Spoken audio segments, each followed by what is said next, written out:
Hello friends, welcome back to my YouTube channel.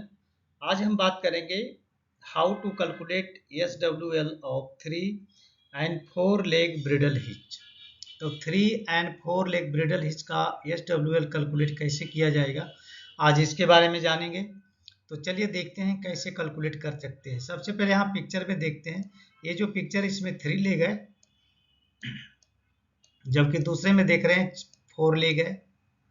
अब इस case में 3 लेग और 4 लेग ब्रिडल हिच का SWL कैलकुलेशन करने का फॉर्मूला क्या है, उसके बारे में जानना है।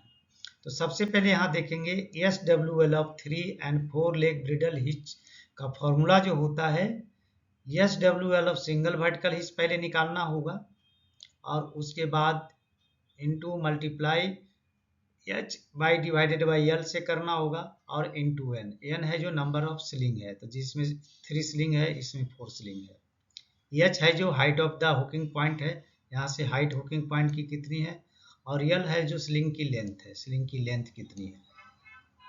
तो ये फॉर्मूला आप जान गए कि 3-4 लेग का ब्रिडल हिच का फॉर्मूला जो होता है SWL single vertical hitch into H divided by L into N। चलिए अब यहाँ पे क्वेश्चन ये उठेगा कि सबसे पहले यहाँ पे फॉर्मूला आ गया तो हम सिंगल वर्टिकल हिच का SWL कैसे निकालेंगे, वो जानेंगे तभी हो सकता है। तो यहाँ पे आप देख सकते हैं SWL of single vertical hitch का जो फॉर्मूला होता है वो होता है breaking strength of the sling and factor of safety of by rope sling. तो breaking strength of the sling जो होता है वो मैन्युफैक्चर के द्वारा ऑलरेडी आपको मिल जाएगा। जब भी आप स्लिंग मंगाएंगे तो उस पर ब्रेकिंग स्ट्रेंथ लिखा हुआ होगा। और बाय रोप स्लिंग का फैक्टर ऑफ सेफ्टी जो होता है वो 5 होता है जनरली, जिससे हम लिफ्टिंग करते हैं। लेकिन अगर उसी को मैन को अगर उठाना है तो उस केस में यहाँ फैक्टर ऑफ सेफ्टी 10 हो जाएगा। ठीक है, तो यहाँ पे इस फॉर्मूले से आप है जो सिंगल वर्टिकल हिच का आप निकाल लेंगे SWL। उसके बाद यहाँ पे पुट करेंगे H और यहाँ L क्या दिया हुआ है, N क्या दिया हुआ है, तो इसके माध्यम से आप SWL of 3 and 4 leg bridle hitch आराम से यहाँ पे आप निकाल सकते हैं। अब इसमें कुछ चीज़ों को ध्यान देने की ज़रूरत है। सबसे पहले है कि यहाँ पे स्लिंग जो देख रहे हैं 1 2 3 लगा हुआ है, इसमें 4 लगे हुए हैं। तो यहाँ पे देख रहे हैं इसकी स्लिंग की लेंथ कुछ है, इसकी स्लिंग की लेंथ कुछ है, इसकी स्लिंग की लेंथ कुछ है। इसका मतलब इसमें स्लिंग है जो अनइक्वल भी हो सकता है, इक्वल स्लिंग नहीं है। तो इसका मतलब है in case of bridle hitches having numbers of sling more than 2, अगर ब्रिडल हिच है और उसमें स्लिंग जो है 2 से ज़्यादा है, तो in this case the length of the sling can not be ideally equal. तो इस केस में क्या होगा कि स्लिंग का लेंथ इक्वल नहीं होगा, कैन नॉट बी इक्वल नहीं हो सकता है। तो ये इसको ध्यान रखने की जरूरत। फिर से एक बार देख लेते हैं। इन case of bridle hitch having numbers of sling more than 2, यानी 2 से ज़्यादा अगर स्लिंग है तो इस केस में क्या होगा, in this case length of the sling can not be ideally equal, यानी स्लिंग का सारी स्लिंग का लेंथ है जो इक्वल नहीं हो सकता है।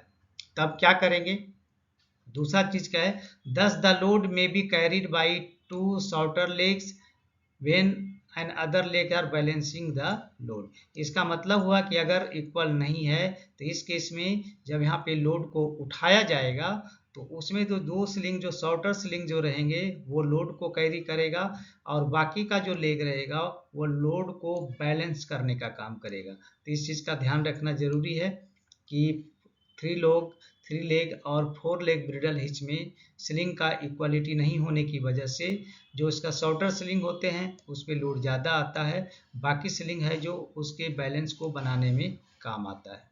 तो आप समझ गए फॉर्मूला, आप समझ गए SWL 3 और 4 लेग ब्रिडल हिच का क्या होता है, SWL single vertical hitch into H by L and into N। और सिंगल वर्टिकल हिच का फॉर्मूला ऑलरेडी मैंने यहाँ पे दे दिया है, तो इसकी मदद से आप निकाल सकते हो, जो कि यहाँ पे पुट करना पड़ेगा, यानी कि breaking strength of the sling and divided by factor of safety. And breaking of the sling कहाँ से मिलेगा, मैन्युफैक्चर के इसके थ्रू आएगा।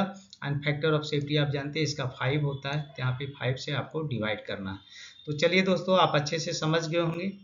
तो यहाँ पे मैं आपसे रिक्वेस्ट करूँगा, अगर आप हमारे चैनल पे नए हैं तो प्लीज़ चैनल को सब्सक्राइब करें, दोस्तों में ज़रूर शेयर करें और बेल आइकन को ऑल पे सेट कर लें ताकि हमारे जितने भी वीडियो रिलीज हो उनका नोटिफिकेशन आपको टाइम से मिले। तो चलिए मिलते हैं आपसे नेक्स्ट वीडियो में, तब तक के लिए जय हिंद, वंदे मातरम।